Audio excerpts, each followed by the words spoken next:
Hi guys, welcome. It's Sunday morning and we have our cards ready for a brand new week. This week for this video, I asked in the World Divination Association members group what should be the topic of this video.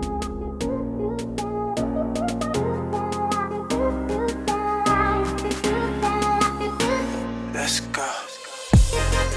Lots of different answers, but the majority of answers were how to formulate a question. Now that sounds quite simple, but how do we best formulate a question to get the best answer possible?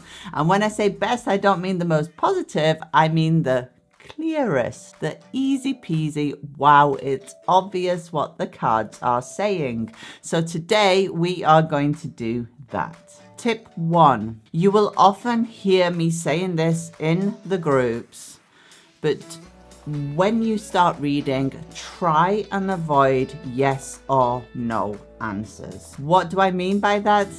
I mean questions such as, does he love me? Is she cheating? Am I going to eat cake today? If you want to see my yes and no on how to with cards, I will link that above. But formulating a question that can give you a descriptive answer will help you learn the meanings of your cards. It will help you get a clearer answer, and it will remove the wish fulfillment in your reads or seeing what you want to in those reads, which is often seen in Facebook groups. So avoid yes or no until you know your positive versus negative meanings and how to apply them. Practice, practice, practice. Tip 2 is to put on a little bit of common sense.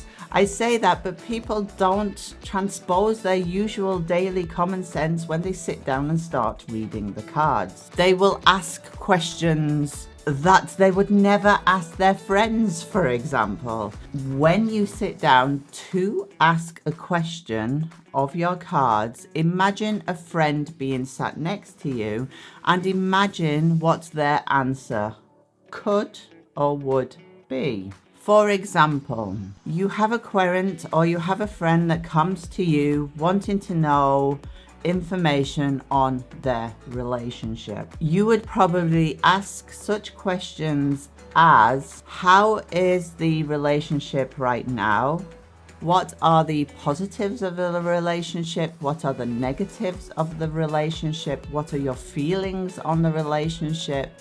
What is the current status of the relationship? These are all questions that you can actually ask the cards, because your friend can say, my relationship is a bit on the rocks right now and I need a little advice, which comes into then a follow-up question on an advice. What advice can we give our querents?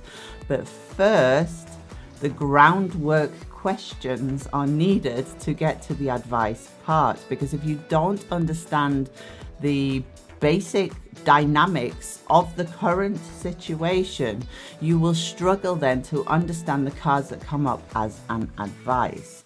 So tip 2 is to make sure you understand the situation as it stands, not from asking your querents, but from asking the cards, and ask as if you were asking your friend. So ask these follow-up questions as you would ask a friend. Tip 3. This is my favorite tip, and I must say I do it every day. Watch Judge Judy. Watch and listen, not to the defendants, etc., but listen to how she formulates her questions. Any legal person you know, you should listen to them and understand how they formulate a question, because their questions leave no room for any tangents. They leave no room for any confusion. They are asking clear questions that a descriptive answer can be given to. Yes, in an interrogation, you may ask, did you do it? A yes or no question, remember tip 1. But in a courtroom, they are getting through to the baseline information of how it happened. And only by asking and nailing questions that cover all scenarios and don't give the defendant any opportunity to go off on a tangent will you get the answer or clear answer that you are looking for. Tip 4. Shoulda, woulda, coulda. Should I? Could I? You can do anything you want to do, and your cards will not hold you back. If they do, then I would suggest looking at your cards with a different relationship, one that's healthy to you and what you can achieve and what you should achieve. Shoulda, woulda, coulda are questions that, number 1, give a yes or no answer. Should I? Yes. Should I? No. You remember from tip 1, we're looking for a descriptive answer, but that's not the only reason you should avoid the should questions, is because you are then asking permission.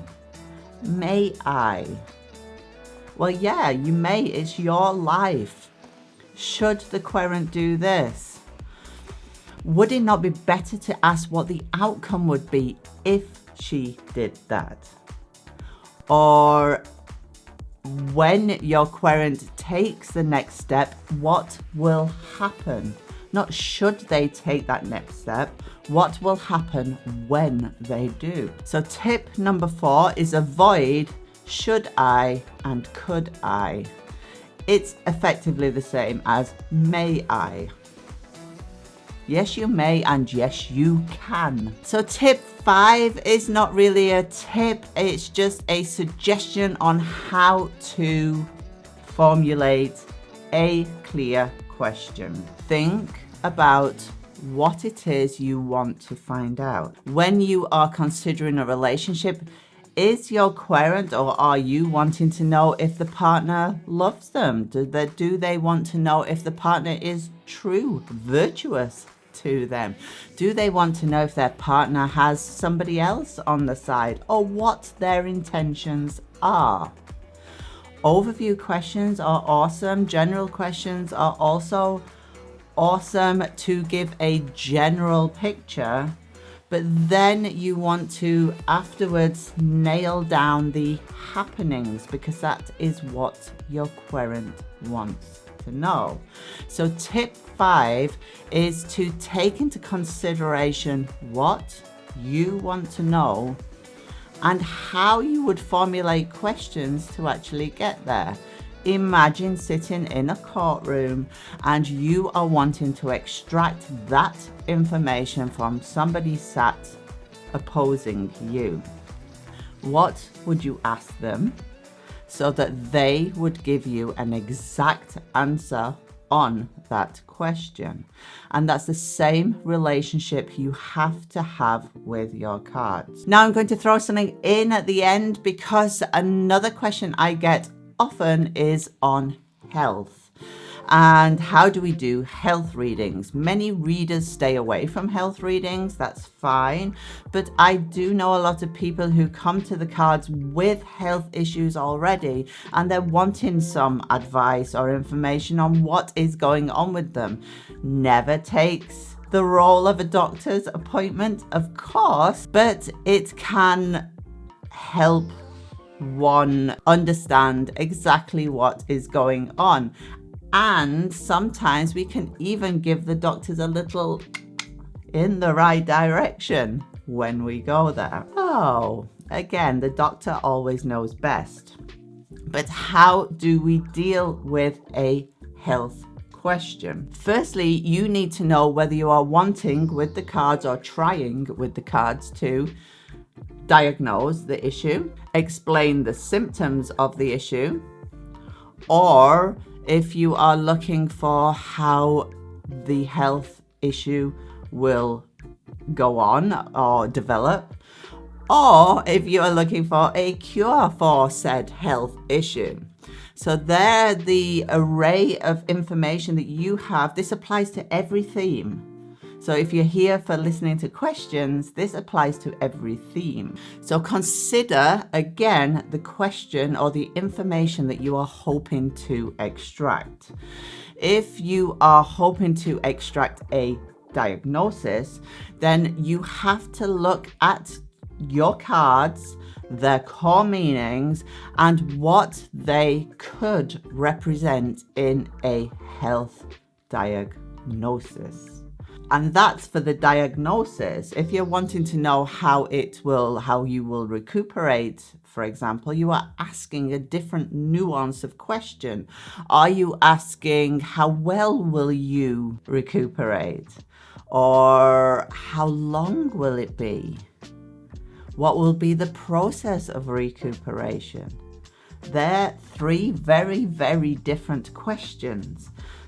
So you have to go back again to the question you have asked and consider what the cards mean in a direct answer to that question. How long will show a different answer for the meanings of the cards to the process of recuperation. I hope that helped. Have a wonderful day. Bye.